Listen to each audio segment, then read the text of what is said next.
भारत के पूर्व प्रधानमंत्री वर्तमान प्रधानमंत्री जी, भारत के पूर्व राष्ट्रपति जी वर्तमान राष्ट्रपति जी भी कान खोलकर सुन लें। विश्व में स्वस्थ क्रांति की उद्भावना नेपाल से होगी। नेपाल में आम लोगों की जान जा रही है।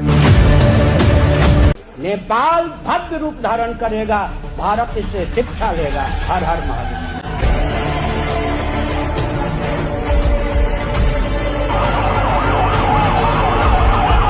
दोस्तों, नेपाल के प्रधानमंत्री केपी शर्मा ओली ने इस्तीफा दे दिया है। सोशल मीडिया बैन के बाद नेपाल में भयंकर प्रदर्शन हुए। धीरे धीरे ये प्रदर्शन उग्र होते चले गए और प्रधानमंत्री, राष्ट्रपति के अलावा भी मंत्रियों के घर जला दिए गए थे। काफी भयंकर आगजनी हुई थी। जो युवा है उनकी एक ही मांग थी कि केपी शर्मा इस्तीफा दे, क्योंकि लगातार उनकी सरकार में भ्रष्टाचार हो रहे थे। इस बीच ये भी खबरें आ रही थी कि केपी शर्मा दुबई भागने की फिराक में है और अब उन्होंने इस्तीफा दे दिया है। हालात फिर भी अभी बेकाबू हैं। बहुत जल्द हालात ठीक होने की बात कही जा रही है।